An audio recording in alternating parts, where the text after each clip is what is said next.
Support இன்பிசி உங்களை அன்புடன் வரவேற்கிறது. நாம இன்னைக்கு பார்க்க போறது 6th ஸ்டாண்டர்ட் டேர்ம் 1ல யூனிட் 1 வரலாறு என்றால் என்ன அப்படின்னு சோசியல் தான் நாம இந்த வீடியோல பார்க்க போறோம். இந்த ஒரு லெசனுக்கு மட்டும் பாத்தீங்க அப்படின்னா ஒரு ஒன்லைன் லைன் பை லைனா பாத்தீங்க அப்படின்னா ஒன்லைன் கொஸ்டின் உங்களுக்கு ரொம்ப ரொம்ப இம்பார்ட்டன்ட் கொஸ்டின்ஸ் எல்லாமே பாத்தீங்கன்னா ஒரு 50 வினா விடைகளை நம்ம எடுத்திருக்கிறோம்.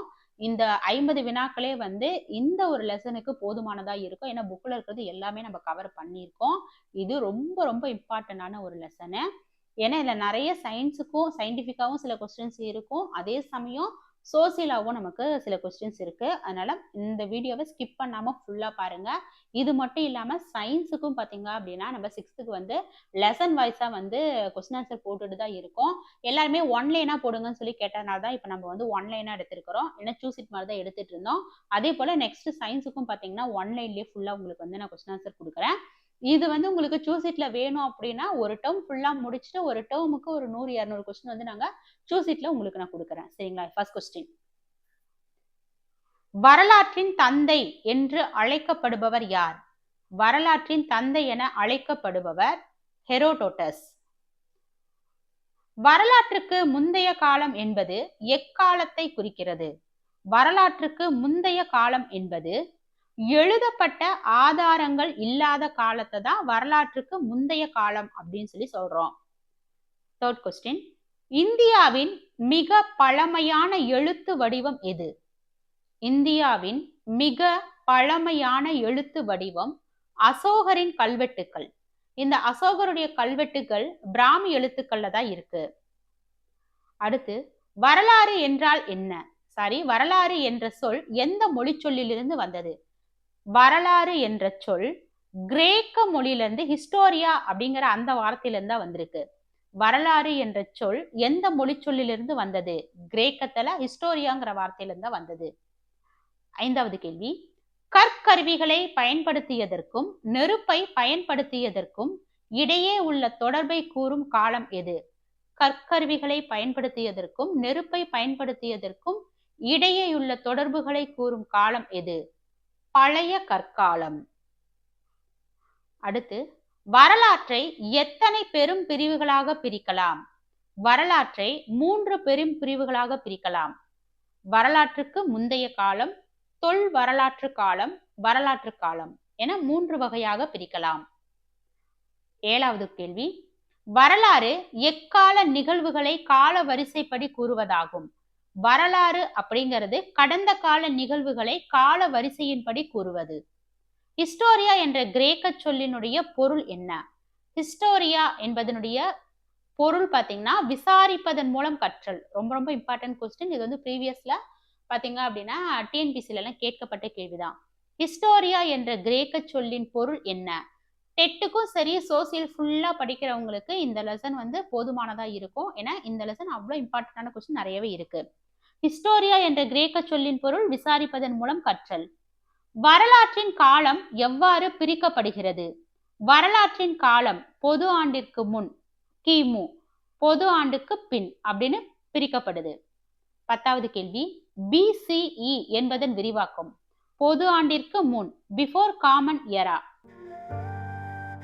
அடுத்து 11வது கேள்வி, CE என்பதன் விரிவாக்கம். காமன் எரா, பொது ஆண்டு.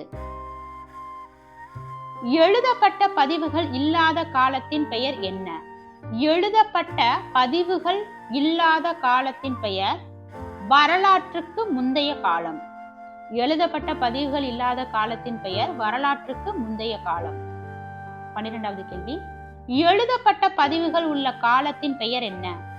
எழுதப்பட்ட பதிவுகள் உள்ள காலத்தின் பெயர் வரலாற்று காலம், ஹிஸ்டாரிக்கல் பீரியட். 14, வரலாற்று காலத்தை பற்றி அறிய உதவும் முக்கிய ஆதாரம். வரலாற்று காலத்தை பற்றி அறிய உதவும் முக்கிய ஆதாரம் கல்வெட்டுக்கள் மற்றும் இலக்கியங்கள். 15, தொல்பொருட்கள் என்றால் என்ன? தொல்பொருள்கள் என்றால் என்ன? பண்டைய காலத்தில் மக்கள் பயன்படுத்திய பொருள்கள் மற்றும் கட்டமைப்புகள். பண்டைய காலத்தில் மக்கள் பயன்படுத்திய பொருள்கள் மற்றும் கட்டமைப்புகள். 16, வரலாற்று ஆய்வுக்கு உதவும் 4 முக்கிய ஆதாரங்கள் யாவை? வரலாற்று ஆய்வுக்கு உதவும் 4 முக்கிய ஆதாரங்கள்: தொல்பொருள் ஆதாரங்கள், இலக்கிய ஆதாரங்கள், வெளிநாட்டவர் குறிப்புகள், நாட்டுப்புற கதைகள். தொல்பொருள் ஆதாரங்கள், இலக்கிய ஆதாரங்கள், வெளிநாட்டவர் குறிப்புகள், நாட்டுப்புற கதைகள். இந்த 4மே வரலாற்று ஆய்வுக்கு உதவக்கூடிய ஆதாரங்கள். 17. நாணயங்களை பற்றி படிப்பது எந்த துறையின் கீழ் வருகிறது? இந்த நாணயங்களை பற்றி படிக்கக்கூடிய படிப்புக்கு ஆங்கிலத்துல என்ன அப்படிங்கறது கேட்டிருக்காங்க. நூமிஸ்மேட்டிக்ஸ். ஓகேங்களா? நூமிஸ்மேட்டிக்ஸ் அப்படின்னு சொல்லுவாங்க. நாணயவியல். நாணயங்களை பற்றி படிப்பது நாணயவியல். நூமிஸ்மேட்டிக்ஸ் அப்படின்னு சொல்லுவாங்க. 18. கல்வெட்டுக்களை பற்றி படிப்பது எந்த துறையின் கீழ் வருகிறது? கல்வெட்டுக்களை பற்றி படிப்பது கல்வெட்டியல், எபிகிராஃபி. கல்வெட்டியல் எப்படி சொல்லுவோம்? எபிகிராஃபி. 19. தொல்பொருள் ஆதாரங்களில் 2 உதாரணங்கள் தருக. தொல்பொருள் ஆதாரங்களில் 2 உதாரணங்கள்: நாணயங்கள், மண்பாண்டங்கள்.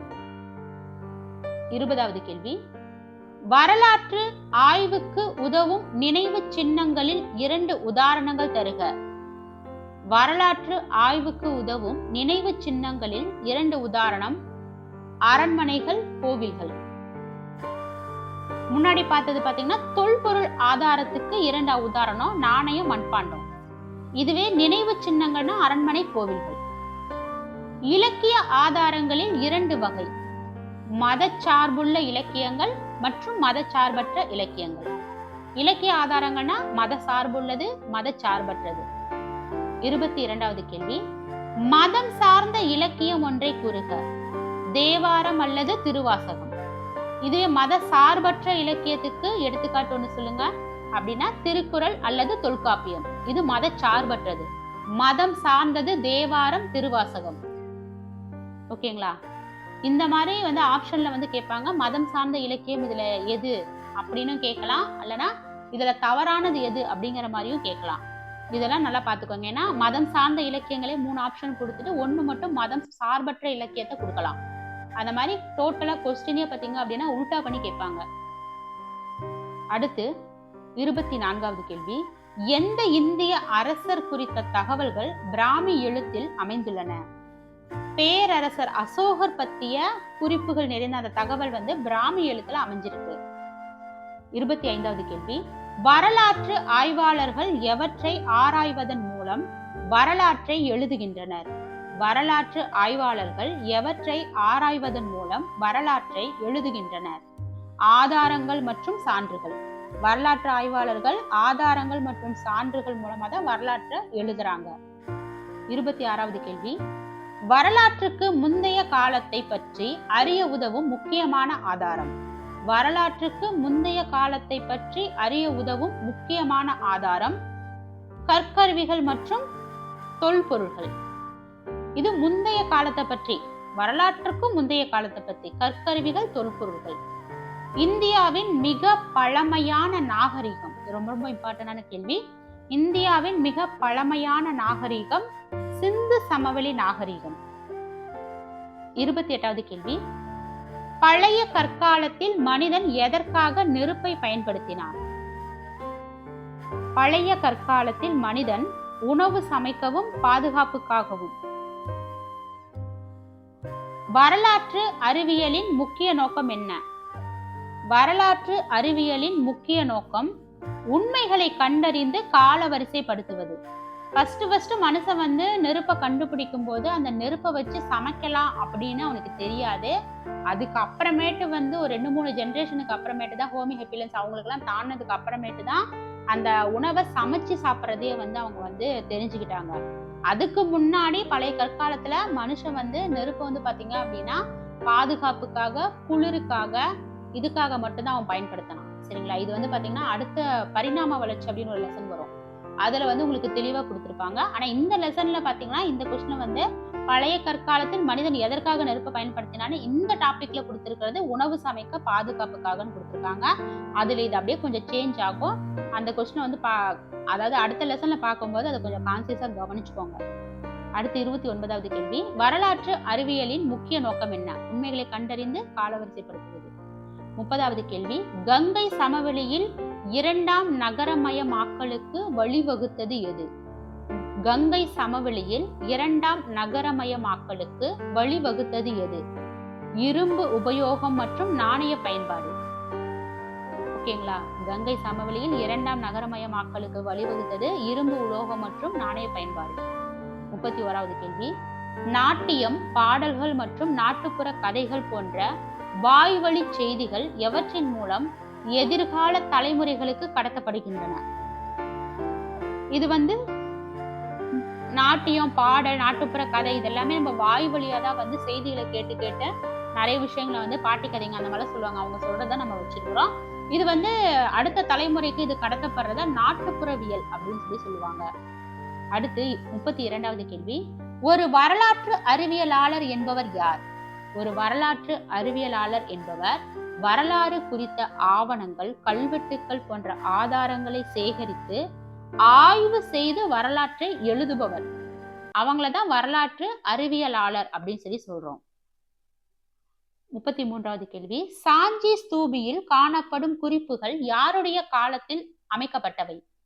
சாஞ்சி ஸ்தூபியில் காணப்படும் குறிப்புகள் பேரரசர் அசோகருடைய காலத்துல அமைக்கப்பட்டது. அடுத்து 34, வரலாற்று நிகழ்வுகளை புரிந்து கொள்ள உதவும் அடிப்படை அம்சங்கள். வரலாற்று நிகழ்வுகளை புரிந்து கொள்ள உதவும் அடிப்படை அம்சங்கள் யாவை? இடம், காலம், மனிதன். 35, கற்கருவிகளின் பயன்பாடு அதிகரித்ததால் மனிதன் தன் வாழ்க்கையை எவ்வாறு மாற்றிக்கொண்டான்? கற்கருவிகளின் பயன்பாடு அதிகரித்ததால் மனிதன் தன் வாழ்க்கையை எவ்வாறு மாற்றிக்கொண்டான்? கற்கருவிகள் கண்டுபிடிச்சதுக்கு அப்புறமேட்டு வேட்டையாடி உணவை சேகரிப்பவனா இருந்து ஓரிடத்துல தங்கி விவசாயம் செய்பவனா மாறிட்டான். 36வது கேள்வி, வரலாற்றுக்கு முந்தைய கால மக்கள் பயன்படுத்திய கருவிகள் மற்றும் வாழ்விடங்களை அகழாய்வு செய்வதன் மூலம் வெளிக்கொணரப்பட்ட முக்கிய தொல்லியல் களம் தமிழ்நாட்டில் எங்கு உள்ளது? வரலாற்றுக்கு முந்தைய கால மக்கள் பயன்படுத்திய கருவிகள் மற்றும் வாழ்விடங்களை அகழாய்வு செய்வதன் மூலம் வெளிக்கொணரப்பட்ட முக்கிய தொல்லியல் களம் தமிழ்நாட்டில் ஆதிச்சநல்லூரில் உள்ளது. அதிச்சநல்லூர் கிடையாது, ஆதிச்சநல்லூர். 37வது கேள்வி, மனிதர்களின் தோற்றம் மற்றும் மனிதர்கள் படிப்படியாக வளர தொடங்கியது குறித்து ஆய்வு மேற்கொள்ளும் துறைக்கு என்ன பெயர்? மனிதர்களின் தோற்றம் மற்றும் மனிதர்கள் படிப்படியாக வளர தொடங்கியது குறித்து ஆய்வு மேற்கொள்ளும் துறைக்கு மானிடவியல், ஆந்த்ரோபாலஜி அப்படின்னு அவங்களுக்கு பெயரு.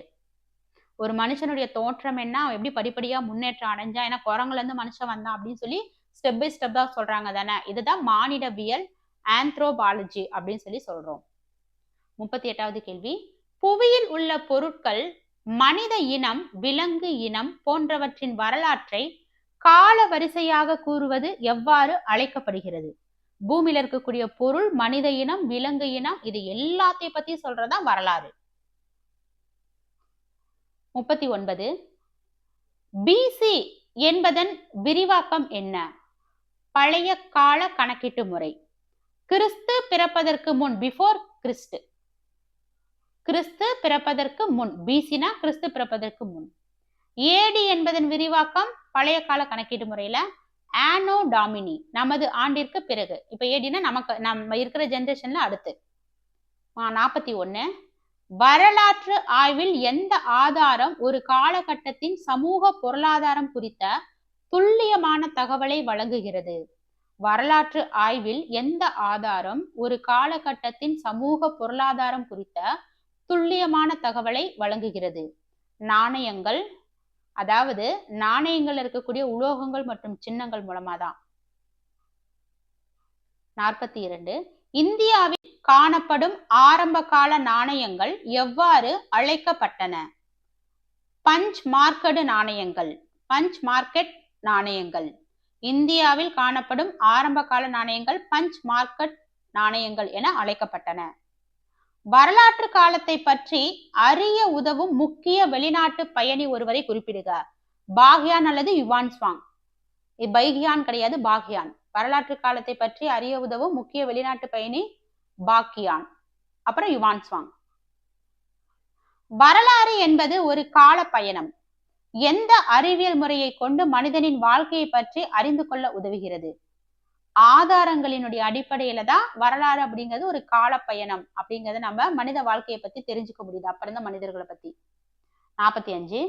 ஒருவர் வரலாற்றுக்கு முந்தைய காலத்தை பற்றி அறிய அகழாய்வில் கிடைக்கும் எந்தெந்த பொருட்களை சான்றாக பயன்படுத்துவார்? கற்கருவி, எலும்பு, பாறை, ஓவியம், புதைப்படிவம், இதை எல்லாத்தையுமே தான் அவங்க பயன்படுத்துவாங்க. 46. வரலாற்றின் காலம் கிமு BCE மற்றும் கிபி CE என பிரிக்கப்பட்டதில் கிமு கிபி பிரிக்கப்பட்டதில் மைய புள்ளி அல்லது தொடக்க புள்ளி யாரை குறிக்கிறது? ஏன்னா கிறிஸ்து பிறப்பதற்கு முன், கிறிஸ்து பிறப்பதற்கு பின்னு சொல்லி அதை வச்சுதான் சொல்றோம் நம்ம கிபி கிமு எல்லாம். 47. தொல் வரலாற்று காலம் என்று அழைக்கப்படுவது எந்த காலம்? தொல் வரலாற்று காலம் என அழைக்கப்படும் காலத்தை குறிப்பிடுகன்னு சொல்லியிருக்காங்க.